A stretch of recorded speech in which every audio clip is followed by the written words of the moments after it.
Welcome to Big Daddy's Story Time. We're reading A Little Golden Book, The Littlest Christmas Elf. Alester the elf was excited. Today he was leaving for the North Pole. The whole village of Elfin Corners had come to say goodbye. Even the mayor was there.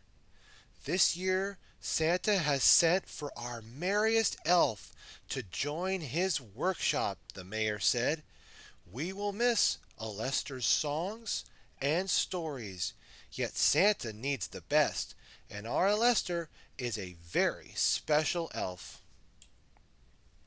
But when Alester arrived at the North Pole, he didn't feel special at all. He was the littlest elf there.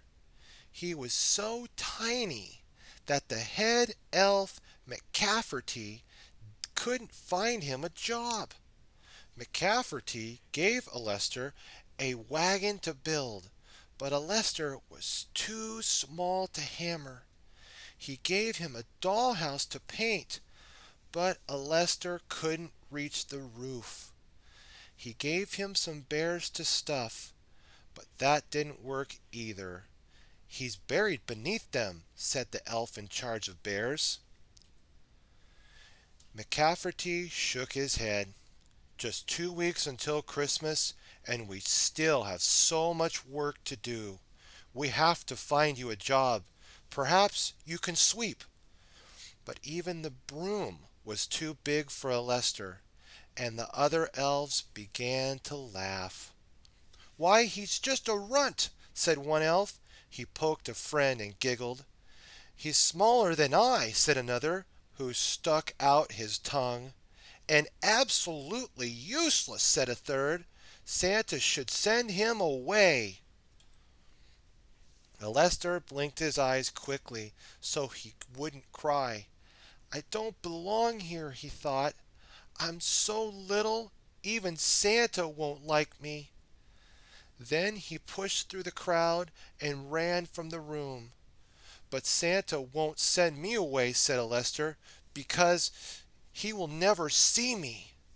Alester kept running until he found a perfect place to hide, down beneath the woodpile in the back of the reindeer pen. It was there that Alester found a friend. My name is Nicholas, said an old elf, peering over the woodpile. What's yours? Alester answered in a whisper. Nicholas shook his head. I'm glad to know you, he said. Would you like to help me with the reindeer? When Alester nodded, Nicholas lifted him up to his shoulders, and the two of them chattered and sang while they fed and watered the reindeer. Alester was so happy to find a friend that he returned to the reindeer pen the next day and the next. Nicholas never minded if Alester asked questions, and he never told Alester he was too small to help. While Nicholas cleaned out the stalls, Alester fed the reindeers apples. While Nicholas brushed a reindeer coat, Alester polished harness bells. And all the while he told Nicholas stories, and together they sang to the reindeer. But one morning, Nicholas was gone. Someone else was hauling the water. Someone else was cleaning the pen. Where is Nicholas? Alester asked. Nicholas indeed, said a grumpy elf who was busily swinging a pitchfork. He's up at the big house. Now go away. I have work to do. The big house? Thought Alester. But that's where Santa lives. Nicholas must be sick. He must be very sick if he's staying with Santa. And the thought of his friend in that big, scary house sent Alester scurrying home to the safety of his bed. But he didn't sleep.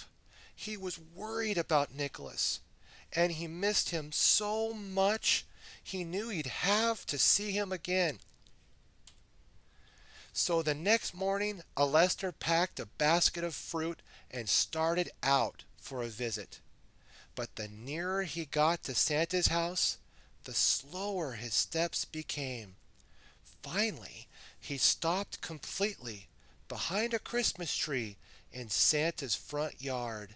His heart was beating loudly. Suddenly, the door opened, and Alester, more frightened than ever, dived beneath the pine tree. He heard footsteps and buried his head under his arms. The footsteps came closer. Alester was afraid to breathe. He closed his eyes tightly and prayed that no one would see him. But someone jiggled his foot. "Hey there," said a voice. "You're not hurt, are you?" Alester let out a long, slow breath. He peeked out from under his arms. It was Nicholas! Alester scurried out from under the tree and gave his friend a hug. "Well, it's Alester! I've missed you! And how are my reindeer? The week before Christmas is so busy. I don't have time to take care of them. Come inside and talk to me." And before Alester could say a word, his friend had hoisted him to his shoulders and began walking toward the house. "No, no," Alester cried. I can't go in there. Put me down." And he wiggled and squirmed so much that the old elf did. "Can't go in where?" Nicholas asked. Alester pointed toward the house. "And why not, may I ask?" "Because Santa won't like me. He'll send me home." Why would he do that?" asked Nicholas. "Because I'm little, and I can't do anything right, and—" The old elf interrupted. "Why, that's nonsense," he said. "You're a big help to me. In fact, I have a special job just for you." "A special job?" asked Alester. "For me?" "Exactly right," said Nicholas. "You're coming with me this year when I make my deliveries." "Deliveries?" said Alester. "The toys?" "The toys to the children on Christmas Eve," said Nicholas. "You see, it's a long trip, and I get lonely. But you could come with me, Alester. You're so small you'd fit in the sleigh, and you could tell me stories, and we could sing songs just like we do in the reindeer pen." Alester's mouth dropped open. His eyes got big and round. "Then you're Santa Claus!" His friend bowed. "Also known as St. Nicholas." Alester began to back away. Then he stopped and grinned. "But I'm not afraid of you." "I'm glad," said the old elf. "Will you come with me on Christmas Eve?" "Oh, yes," said Alester. That's exactly what he did, and it was the best Christmas Eve Alester, or Santa, ever had. What have we learned together, my friends? We have learned from Alester that even small things like showing kindness and love to others can make a big difference. Also, we learned that no matter how small we may be, we can make big things possible by believing in our potential. Happy holiday season! Be sure to like, favorite, and subscribe. Stay tuned for more Big Daddy Storytime. God bless.